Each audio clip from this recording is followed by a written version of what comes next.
જય શ્રી કૃષ્ણ. નમસ્કાર, પ્રણામ, સ્વાગત છે મિત્રો તમારું આપણી સૌની યુટ્યુબ ચેનલમાં. મિત્રો, આજના આ જમાનામાં દરેક મા બાપ પોતાની જિંદગીને ઘસીને પોતાના સંતાનોની જિંદગી ઉજળી કરે છે, પરંતુ એ જ સંતાનો મોટા થઈને પોતાના મા બાપને ભૂલી જાય છે અને તેમને ઘરની ઠોકરો ખાવા માટે મજબૂર કરી દે છે. તો મિત્રો, આપણી આજની કહાની પણ એવા જ એક માતા પિતાની દુઃખ દર્દ ભરી કહાની છે, જે ભાવનગર જિલ્લાના એક નાનકડા ગામમાં બનેલી સત્ય ઘટના પર આધારિત કહાની છે. તો મારી તમને વિનંતી છે કે થોડો સમય કાઢીને વિડીયોને અમારી સાથે અંત સુધી જોડાયેલા રહેજો અને પસંદ આવે તો વિડીયોને લાઈક કરીને વધુમાં વધુ શેર કરજો, જેથી કોઈ માતા પિતા આવી રીતે પોતાના નાલાયક સંતાનોની હેરાનગતિથી બચી જાય. તેમજ તમે આ ચેનલમાં પહેલી જ વખત આવ્યા હોય અને તમે આવી જ કેટલીક અવનવી કહાની સાંભળવા માંગતા હોય તો આ ચેનલને સબસ્ક્રાઇબ જરૂરથી કરી લેજો, જેથી અમારા આવનારા નવા વિડીયોની માહિતી તમારા સુધી સૌથી પહેલા પહોંચે. તથા કોમેન્ટ બોક્સમાં સાચી શ્રદ્ધાથી હર હર મહાદેવ જરૂરથી લખી દેજો, જેથી ભગવાન ભોલેનાથની કૃપા હંમેશા આપણા સૌ પર બની રહે. તો ચાલો મિત્રો, શરૂ કરીએ આજની કહાની. મિત્રો, ભાવનગર જિલ્લાના એક નાનકડા ગામમાં દામજીભાઈ અને તેમનો નાનકડો પરિવાર રહેતો હતો. હાલમાં તો તેમના ઘરમાં તેમનો પોતાનો એક પુત્ર અને આ પતિ પત્ની બંને રહેતા હતા. પરંતુ મિત્રો, આજથી 20 વર્ષ પહેલાની પરિસ્થિતિ કંઈક જુદી જ હતી. ત્યારે દામજીભાઈની જિંદગી ગરીબાઈની બધી જ હદ પાર કરી ચૂકી હતી. એવી જ રીતે હતી ત્યારે દામજીભાઈ અને એમના પત્ની આજ ગામમાં રહીને કોઈક ને કોઈક ત્યાં મજૂરી કરી પોતાના પરિવારનું ગુજરાન ચલાવતા હતા. ત્યારે દામજીભાઈ બીજાના ખેતરમાં મજૂરીઓ કરતા અને એમના પત્ની રમીલાબેન ગામમાં બીજાને ઘર કામ કરવા જતા હતા.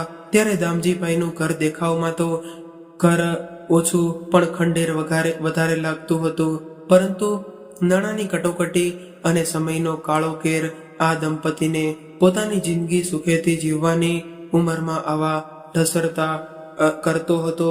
અને સામે દામજીભાઈના પત્ની પણ કોઈ પણ રકઝક વગર પોતાનું ઘર ચલાવવા માટે બીજાને ત્યાં કામ પર જતા રહેતા. અને આવી રીતે તે બંને પતિ પત્ની આખો દિવસ બીજાને ત્યાં કામ કરીને પોતાના પરિવારનું ભરણ પોષણ કરી રહ્યા હતા. અને મિત્રો, એક દિવસ એમના માટે કોઈ ચુનૌતીઓથી ઓછો ન હતો. જોતામાં દિવસો, ઋતુઓ અને તહેવારો બદલાતા ગયા, પરંતુ આ દંપતીની જિંદગીમાં કોઈ ફેરફાર ન થયો. બસ તેઓ એક લાચાર બળદ જેવી જિંદગી જીવતા હતા. અને આ બંને પતિ પત્ની બસ પોતાનું ઘર ચલાવવા માટે બીજાને ત્યાં કાળી મજૂરી કરવા જતા હતા. ત્યારે તેમના લગ્નના ઘણા વર્ષો થઈ ગયા હતા, પરંતુ હજુ સુધી તેમને કોઈ સંતાન નહોતું થયું.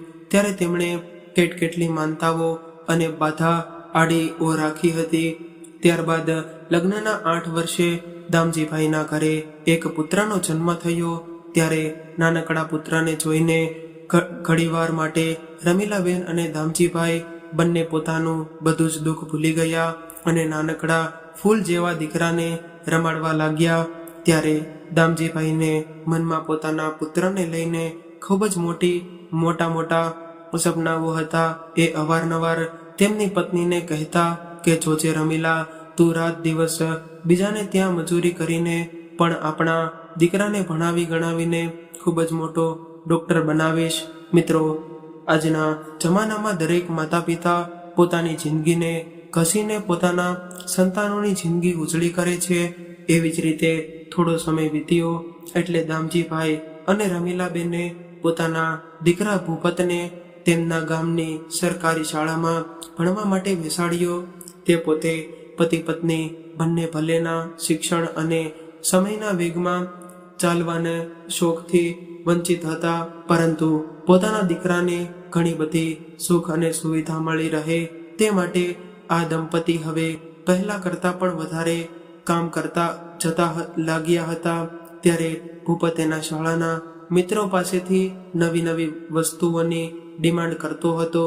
ત્યારે આ સાંભળીને દામજીભાઈ ચિંતામાં ગરકાવ કરી જતા, કારણ કે ગરીબાઈમાં લપેટાયેલા આ એક પિતા કઈ રીતે એના પોતાના બાળકને સમજાવે કે એની પાસે આ વસ્તુ લેવાના પૈસા નથી. હવે એક દિવસ ભૂપતે એના મિત્ર પાસે રહેલી એક મોટરસાયકલ લેવાની જીદ કરી. ત્યારે તેની માતા રમીલાબેને એને ઘણો બધો સમજાવ્યો કે બેટા, હું અને તારા પિતા ખૂબ જ જલ્દી તને આવી ગાડી અપાવીશું, પરંતુ દીકરા તું અત્યારે આવી ખોટી જીદ ન કર. ત્યારે તેમનો દીકરો ભૂપત તેમની માતાની કોઈ પણ વાત સમજતો જ ન હતો અને એ બસ એની જીદ લઈને પોતાના માતા પિતાને પજવતો હતો. મિત્રો, તમે વિચાર કરો કે જે ઘરમાં એક ટક રોટલાના પણ ફાફા પડતા હોય, એ માતા પિતા પોતાના દીકરાની આવી જીદ કઈ રીતે પૂરી કરી શકવાના હતા. પરંતુ તેમ છતાં આજે એ માતા પિતા પોતાના દીકરાની એ જીદને પૂરી કરવા માટે મનમાં ને મનમાં મૂંઝાતા હતા. પછી દામજીભાઈએ અને રમીલાબેને એક નક્કી કરી લીધું કે આપણે જે મજૂરી આવે એમાંથી થોડા થોડા નાણાં ભેગા કરી લઈશું, જેથી તેઓ પોતાના દીકરા ભૂપતની એ જીદ પૂરી કરી શકે. બીજા દિવસે સવારે દામજીભાઈ એના ઘરથી ઓસરીમાં બેઠા બેઠા વિચારતા હતા કે કઈ રીતે પોતાના દીકરા ભૂપતને એ ગાડી અપાવે. એટલી વારમાં રમીલાબેન ઘરમાંથી થોડો સામાન લઈને આવ્યા અને કહ્યું કે સાંભળો, આપણી પાસે ભૂપતને ગાડી અપાવવાના નાણાં નથી, તો પરંતુ આ વસ્તુઓ છે જેને તમે વેચીને આપણા દીકરા ભૂપતની જીદ પૂરી કરી શકો છો.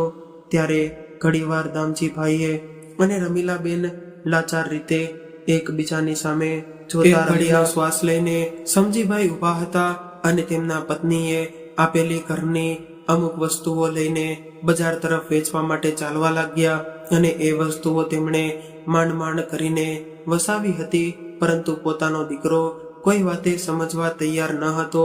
અને અંતે સમજીભાઈ આ સામાન વેચીને નાણાં લીધા અને એ નાણાંની પોતાના દીકરા ભૂપતને ગાડી અપાવી. ત્યારે ભૂપત આ ગાડી જોઈને ખૂબ જ ખુશ થઈ ગયો અને એ આમ તેમ દોડવા લાગ્યો. બસ મિત્રો, આવી જ રીતે પોતાના દીકરા ભૂપતની બધી જ જીદ પૂરી કરવા માટે તેમના મા બાપ દિવસ રાત અડધા થતા ગયા. અને સમજીભાઈ બીજાને ત્યાં મજૂરીઓ અને નત નવા કામ કરતા એક દિવસ દામજીભાઈ સૂતા હતા ત્યારે ભૂપત આવ્યો અને તેમના પગમાં પડેલા ચાંદા જોઈને બોલ્યો, પિતાજી, આ તમને પગમાં શું વાગ્યું છે? ત્યારે દામજીભાઈએ કહ્યું કે કંઈ નહીં દીકરા, આજે જરા હું ચપ્પલ પહેરવાનું ભૂલી ગયો હતો અને ખુલ્લા પગે જ ચાલી ગયો હતો, તો જરા રસ્તા પરથી આવતા આવતા ડંક પડી ગયો. વરસાદના વરસ્યા પછી બતાતો એ વરાપ સમાન ભૂપતની ખુશીઓનો ખજાનો દામજીભાઈને રોજને રોજ મહેનત કરવા માટે હિંમત આપતો હતો. થોડા સમય પછી ભૂપત પણ મોટો થયો અને દામજીભાઈએ એને શહેરમાં ડોક્ટરની ડિગ્રી માટે મોકલ્યો. ભૂપત શહેરમાં જઈને સારી કોલેજમાં એડમિશન લઈને ડોક્ટરનું ભણવા માટે ગયો. અને અહીંયા દામજીભાઈ અને રમીલાબેનની હાલત દિવસે ને દિવસે કપરી થતી જતી હતી. પરંતુ પોતાના દીકરા ભૂપતને આ વાતની ભણક પણ ન લાગે, એવી રીતે તેઓ ખૂબ જ રાજી થઈને ભૂપત જોડે વાતો કરતા રહેતા હતા. અને સામે સામે શહેરમાં રહેતો ભૂપત પણ શહેરની આબોહવાના સંપર્કમાં આવી ગયો હતો. એ ડોક્ટરીનું તો ભણી રહ્યો હતો, પરંતુ એને એ ખબર ન હતી કે એના ડોક્ટર બનવા પાછળ એના બે મજૂર મા બાપ એને બળદની જેમ મહેનત કરી રહ્યા છે. દામજીભાઈ અને રમીલાબેને દિવસ રાત જોયા વિના કામ કર્યું અને એની મહેનત એક દિવસ રંગ લાવી. પોતાનો દીકરો ભૂપત આજે એક મોટો ડોક્ટર બની ગયો હતો. આ ખુશખબરી તેના માતા પિતા પાસે પહોંચાડતા તેમની ખુશીનું કોઈ ઠેકાણું ન રહ્યું. અને રસ્તા પરથી પસાર થતા હતા એ આજે એના વર્ષોથી જે મંજિલ પર પહોંચવા માટે દામજીભાઈ અને રમીલાબેન આ કાંટાવાળા ઉચ્ચ શિખર પર પહોંચી ગયો. બસ હવે તો ભૂપતને પણ ખૂબ જ મોટા હોસ્પિટલમાં તરીકે ડૉક્ટર તરીકે પોસ્ટ મળી ગઈ હતી અને પછી ભૂપતે પણ પોતાના મા બાપને એમની સાથે શહેરમાં બોલાવી લીધા. ત્યારે દામજીભાઈ અને રમીલાબેનને તો જાણે દુકાળ પડતી જમીનમાં પાણીનું ઝરણું જોવા મળ્યું હોય એવી અનુભૂતિ થઈ રહી હતી. પછી તેઓ બંને પતિ પત્ની પોતાના દીકરાના પાસે શહેરમાં પહોંચી ગયા. જ્યારે દામજીભાઈ અને રમીલાબેન શહેરમાં પહોંચ્યા ત્યારે ભૂપત એમને લેવા માટે આવ્યો. ત્યારે ભૂપતની સાથે તેના એક કે બે મિત્રો પણ હતા. ત્યારે તેમના પિતાજીને આવી હાલતમાં જોઈ ભૂપત થોડો ખારો થઈ ગયો. ત્યારે એને જોઈને રમીલાબેનને આશ્ચર્ય થયું કે ઘણા વર્ષો પછી અમે અમારા દીકરાને મળીએ છીએ, છતાં પણ એના મોઢા પર હરખ નહીં થાય, પરંતુ તિખાર છે. ત્યારે ભૂપતે પોતાના પિતા દામજીભાઈની નજીક જઈ તેના કાનમાં કહ્યું, તમે આ શું પહેરીને આવ્યા છો? આ કંઈ તમારું ગામડું નથી. અમારા મિત્રો પણ મારી સાથે આવ્યા છે. એને હું શું કહું કે આ મારા માતા પિતા છે? આ સાંભળીને આજે દામજીભાઈને એની સામે એનો જે જિદ્દી અને નટખટ દીકરો અહીં નહીં પરંતુ શહેરમાં રહેતો એક અહંકારી માણસ દેખાતો હતો. ડૉક્ટર બન્યા પછી ભૂપતે એની સાથે જ ભણતી એક યુવતી ડિમ્પલ સાથે લગ્ન કરી લીધા હતા. હવે તો દામજીભાઈ અને રમીલાબેન એક મા બાપની સાથે સાથે સાસુ સસરા પણ બની ગયા હતા. ભૂપતની પત્ની ડિમ્પલ પણ શહેરની એક બેંકમાં કેશિયર તરીકેની નોકરી કરતી હતી. તેથી સવાર પડતા જ ભૂપત અને ડિમ્પલ પોતપોતાના કામે ચાલ્યા જતા હતા અને ઘરે દામજીભાઈ અને એના પત્ની એકલા રહેતા હતા. એમને હજુ તો ગામડાની રહેણી કરણી શહેરની રહેણી કરણીમાં પરિવર્તિત નહોતા થયા અને સામે ભૂપત અને ડિમ્પલ બંને એકલું રહેવાનું વધારે પસંદ કરતા હતા. અને દામજીભાઈને પણ આજે આ સુવિધાઓ કરતા પોતાની ઝૂંપડી વધારે યાદ આવતી હતી. ત્યારે એણે પોતાના પત્નીને કહ્યું, રમીલા, ખબર નહીં પણ આજે એટલી બધું હોવા છતાં પણ પહેલા જેવી ખુશી નથી. આજે રાતનો સમય હતો અને રોજની જેમ બધા જમવા બેઠા હતા અને દામજીભાઈએ ધીમા અવાજે ભૂપતને કહ્યું, બેટા, તું અને ડિમ્પલ રોજ સવારે પડતા જ કામ પર જતા રહો છો અને હું અને તારા મમ્મી ઘરે એકલા હોઈએ છીએ, તો શું અમે પણ કંઈક નાનું મોટું કામ કરી શકીએ? સમય પસાર થાય એટલું કરી શકીએ. ત્યારે મિત્રો, એક ડૉક્ટરના હોદ્દાએ એક બાપને એના દીકરા પાસે નાનો કરી દીધો હતો. આટલું સાંભળતા જ ભૂપત જમતો ઊભો થઈ ગયો અને ગુસ્સાથી ચીલાવા લાગ્યો, મને તો એ નથી સમજાતું કે તમે બંનેએ ધાર્યું શું છે? એક તો આવા ચિથરા જેવા કપડાં પહેરીને મારા મિત્રો સામે મારું નાક કપાવ્યું અને હજુ તમારે બહાર કામ કરવા જવું છે. ત્યારે રમીલાબેન બોલ્યા, બેટા, ગુસ્સે ન થા. હું અને તારા પપ્પા કોઈ દિવસ નવરા નથી રહ્યા અને અમને અહીંયા અમારું ગામ યાદ ના આવે એટલા માટે કંઈક કામ કરવા માટે કહીએ છીએ. પરંતુ ત્યારે ભૂપતે કંઈ જવાબ ન આપ્યો અને એ પોતાની રૂમમાં જતો રહ્યો. બીજા દિવસે સવારે રોજની દિનચર્યા મુજબ ભૂપત અને ડિમ્પલના બેતા મુજબ પોતાના કામ પર જતા રહ્યા. ગાય જેવા રમીલાબેન એક દિવસ રસોડામાં કંઈક કામ કરતા હતા અને એના હાથમાંથી કાચની એક વસ્તુ નીચે પડીને તૂટી ગઈ. ત્યારે અવાજ થતાં જ ડિમ્પલ તેની રૂમમાંથી બહાર આવી અને તેણે જોયું કે રસોડામાંથી કંઈક અવાજ આવ્યો. એ રસોડા તરફ ગઈ અને જોયું તો ડિમ્પલના પપ્પાના ઘરેથી આવેલો એક ફૂલજાર રમીલાબેનના હાથમાંથી ભૂલથી પડી ગયો હતો અને તૂટી ગયો હતો. આ જોતા જ ડિમ્પલ રમીલાબેન તરફ ગુસ્સે થઈ આવી અને બોલી, આ શું કર્યું તમે? તમારું ધ્યાન ક્યાં છે? તમને ખબર પણ છે કે આ જાર મને મારા પપ્પાએ આપ્યો હતો. આ ગામડાના લોકોને શું ખબર પડે કે આ વસ્તુની પોતાની વહુના મોઢેથી આટલું સાંભળતા જ રમીલાબેનનું હૃદય ભરાઈ આવ્યું અને તે રડવા લાગ્યા અને રડતા અવાજે તેમણે કહ્યું, બેટા, મેં જાણે જોઈને કંઈ નથી કર્યું. હું તો એના પર રહેલી ધૂળ સાફ કરી રહી હતી અને આ ફૂલઝાર મારા હાથમાંથી લપસી ગયો. બસ આ બંનેની વાતો ચાલતી જ હતી કે ત્યારે ભૂપત ઘરે આવ્યો અને ત્યારે ડિમ્પલે ભૂપતને વાત કરી એટલે ભૂપતે પણ પોતાની આ નિર્દોષ માને થોડી ઘણી ખરી ખોટી સંભળાવી લીધી.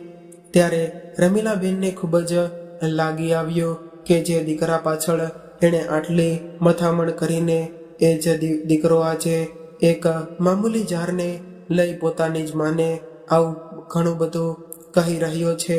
આ વસ્તુને લીધે ડિમ્પલે અને ભૂપતે રમીલાબેનને બોલાવવાનું છોડી દીધું હતું. ત્યારબાદ એક દિવસ ભૂપતે એને ખૂબ જ તાવ આવી રહ્યો હતો.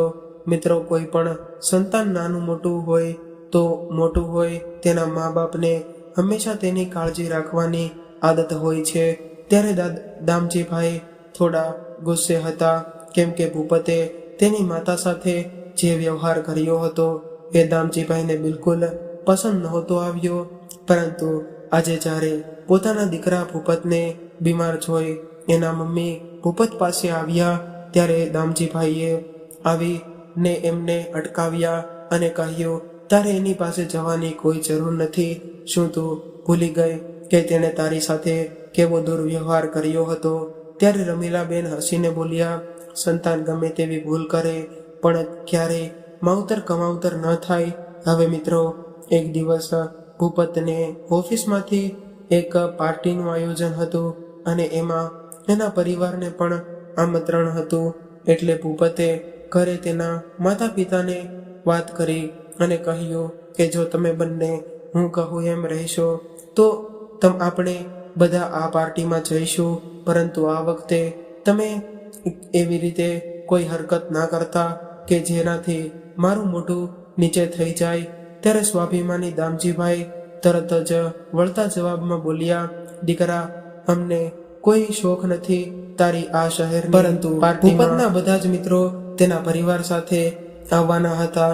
એટલા માટે ભૂપતે પણ તેના માતા પિતાને કહ્યું કે જ્યારે આ પરિવાર પાર્ટીમાં જવા માટે અને પત્ની ડિમ્પલની સાથે પાર્ટીમાં જવાનું નક્કી નીકળ્યું ત્યારે શહેરના આ વિદેશી ગીતોના અવાજમાં દામજીભાઈને પોતાના ગામમાં સવારની પહેલા વાગે એ પોટલીના મસરે સવારની મહોરમાં વાગતી એ મોરલીના સૂર્યોદયના આવતા હતા. હવે પાર્ટીના પતાવીને ભૂપત ગાડી લઈને આવ્યો અને ડિમ્પલ, દામજીભાઈ અને રમીલાબેન ભૂપતની રાહ જોઈને ઊભા હતા.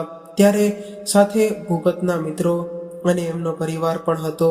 ભૂપત પાસે આજે ખૂબ જ મોટી ગાડી હતી અને ડિમ્પલ ગાડીમાં બેઠી અને દામજીભાઈ અને રમીલાબેનને પણ ત્યારે દામજીભાઈને ગાડીનો દરવાજો ખોલવામાં થોડો સમય લાગ્યો અને ભૂપત નીચે ઉતર્યો તો આસપાસ ઉભેલા લોકો દામજીભાઈ પર હસી રહ્યા હતા અને કહી રહ્યા હતા કે આવડા મોટા ડોક્ટરના પિતાને ગાડીનો દરવાજો ખોલતા પણ નથી આવડતું. આ સાંભળતાની સાથે જ ભૂપત લાલ પીળો થઈ ગયો. પછી એણે જાતે જ દરવાજો ખોલીને દામજીભાઈની સામે જોયું. ત્યારે દામજીભાઈ સમજી ગયા હતા કે ભૂપત આજે ન બોલવાનું બોલશે. ત્યારે દામજીભાઈ તરત જ ગાડીમાં બેસી ગયા. પછી આ પરિવાર ઘરે પહોંચ્યો. ઘરે પહોંચતાની સાથે જ ભૂપતે દામજીભાઈ ઉપર ખૂબ જ ગુસ્સો કર્યો અને ના બોલવાના વેણ બોલ્યા. સામે રમીલાબેન પાસે ઊભા રડતા રહ્યા, પરંતુ ડિમ્પલે એકવાર પણ ભૂપતને રોક્યો નહીં. ભૂપતના તાતમાં બોલી ગયો, જેમણે સાયકલની આગળથી જિંદગી નથી જોઈ એને ગાડીની શું ખબર હોય. આ સાંભળતા જ હવે પોતાના પતિનું થતું અપમાન રમીલાબેનથી સહન ન થયું અને તેમણે ભૂપતને વળતો જવાબ આપતા કહ્યું કે ભૂપત, હવે બોલવામાં ભાન રાખજે. આ તારા પિતાજી છે. સાયકલ એટલા માટે નથી ચલાવી કે તને ગાડી મળે અને રહે. તને યાદ છે જ્યારે તું નાનો હતો અને આપણી પાસે તને એક રમકડાની ગાડી લઈ દેવાના પણ રૂપિયા ન હતા, ત્યારે તારા આજ બાપે તારી એ જીદ પૂરી કરવા માટે ઘરની વસ્તુઓ વેચી અને તને ગાડી અપાવી હતી. અને આજે એ જ બાપને તું ગાડીમાં બેસવા શીખવાડે છે. રમીલાબેન એટલું કહીને ધ્રુસરે ધ્રુસરે રડતા આવ્યા. ત્યારે ભૂપત અને ડિમ્પલ કંઈ પણ બોલ્યા વિના પોતપોતાના રૂમમાં જતા રહ્યા અને દામજીભાઈ ત્યાં ને ત્યાં જ ઊભા રહ્યા. અને રમીલાબેન હજુ રડતા જ હતા, પરંતુ આ ક્રૂર દીકરાને એના મા બાપ પર કોઈ પણ તરસ ન આવ્યો. પછી દામજીભાઈએ રમીલાબેનને ચૂપ કરાવ્યા અને કહ્યું, રડ નહીં, એ તો બાળક છે, બસ એના મિત્રો સામે આવું થયું એટલે એને ગુસ્સે થઈ ગયો છે. ત્યારે રમીલાબેને રડતા રડતા દામજીભાઈને કહ્યું, શું આ માટે આપણે આપણી આવી મજબૂરીને કારણે આપણા દીકરાને મોટો માણસ બનાવ્યો કે આજે એ બીજાના લીધે એના પોતાના માતા પિતાની સાથે આવું વર્તન કરે છે? ત્યારે દામજીભાઈએ ગમે તેમ કરીને એ વાતનો અંત લાવીને રમીલાબેનને સંભાળી લીધા. ભલે એ વાત કરતા આ લાચાર મા બાપ મનમાં ને મનમાં અફસોસ કરતા હતા કે ન જાણે એમની આવી પરવરિશમાં શું ખોટ આવી ગઈ હશે. મિત્રો, એક દિવસ રવિવારનો દિવસ હતો. ત્યારે ઓફિસમાં રજા હોવાને લીધે ડિમ્પલ અને ભૂપત ઘરે જ હતા, પરંતુ દિવસે ને દિવસે ભૂપતનું વર્તન બગડતું જતું હતું. એનો ચીડચીડો સ્વભાવ દામજીભાઈ અને રમીલાબેનને રોજ સતાવવાનો હતો. અંતે આ પતિ પત્નીએ પોતાના દીકરાનું ઘર છોડીને નીકળી જવાનો નિર્ણય કર્યો. ત્યારે દામજીભાઈ અને રમીલાબેને ભૂપતને બસ જાણ કરી કે હવે અમે આ ઘરમાં નહીં રહી શકીએ. બસ એટલું કહી રમીલાબેન અને દામજીભાઈ પોતાના દીકરાના ઘરમાંથી નીકળી ગયા. અને ત્યારે ભૂપતે કે ડિમ્પલે એકવાર પણ પોતાના માતા પિતાને રોક્યા નહીં અને આ બંને માતા પિતા ઘરની બહાર નીકળી સોસાયટીની આગળ આવેલા એક બાકડા પર બેઠા બેઠા પોતાના હૃદય અંતર એ દુઃખના મોજાને સંભાળતા નમ આંખો કરીને બેઠા હતા. બપોરનો સમય હતો અને આકાશમાં ધોર તડકો હતો અને આ બંને પતિ પત્નીના જીવનમાં ઘોર અંધારું છવાઈ ગયું હતું. થોડી વાર રહીને દામજીભાઈએ પોતાની પત્નીને કહ્યું કે રમીલા, આપણે જે થયું તે ભૂલી જઈએ અને ફરી આપણા ગામ જતા રહીએ. ત્યારે રમીલાબેન તો હજુ રડતા જ હતા. એમના હૃદયને ઘણી ચોટ પહોંચી હતી. એક માનું હૃદય હતું જેણે આજ સુધી બસ પોતાના દીકરા માટે બીજાને ત્યાં ઢસડતા જ કર્યા હતા અને આજે એ જ માને રોડ પર બેસવાનો વારો આવી ગયો. બસ હવે તો આ બંને પતિ પત્ની કોઈ પણ આશા વગર ઊભા હતા અને પોતાના ગામ જવાનું નક્કી કર્યું. ત્યારે જ એક અજાણ્યો યુવક તેમની પાસે આવ્યો અને કહ્યું, માસા, તમે લોકો આવી હાલતમાં કેમ છો? શું તમારી તબિયત ખરાબ છે?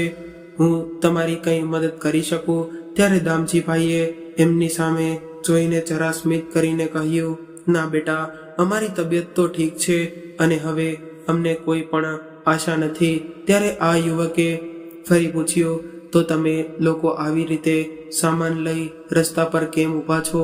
ચાલો હું તમને તમારા સરનામે મૂકી જાઉં. ત્યારે રમીલાબેને હળવા સ્વરે બોલ્યા, ભાઈ, અમારું કોઈ સરનામું નથી. અમે લોકોએ તો અમારી આખી જિંદગી પોતાના સંતાન માટે ખર્ચી દીધી અને એ જ સંતાને આજે અમે બિલકુલ પસંદ નથી.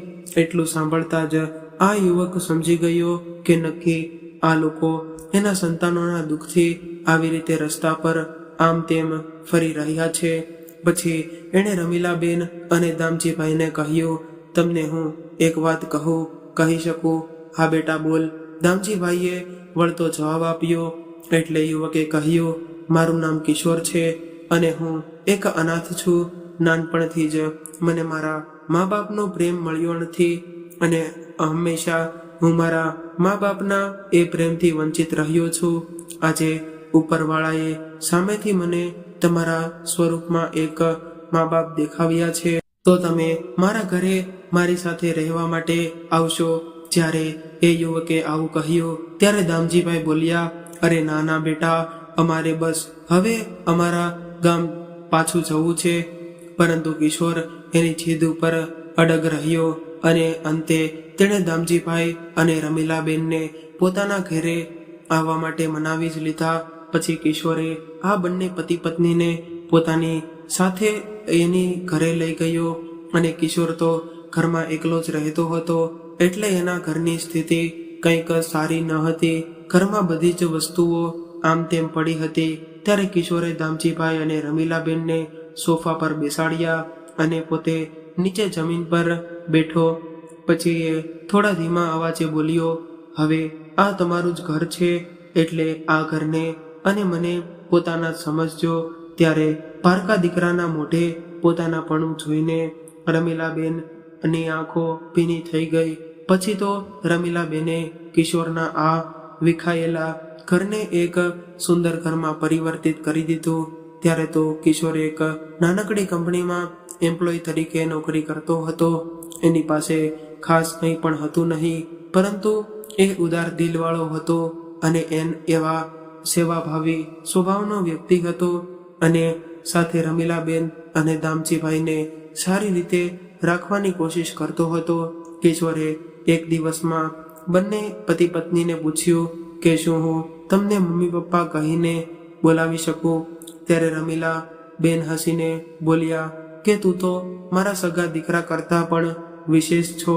ત્યારથી રમીલાબેન અને દામજીભાઈને એક દીકરો અને નાનપણથી જ મા બાપ વગરનો રહેલો કિશોર આજે માતા પિતા ના છત્રછાયામાં રહેવા લાગ્યો અને કિશોરને આ મા બાપના આશીર્વાદ લાગ્યા અને એની જિંદગીમાં પ્રગતિ કરવા લાગ્યો.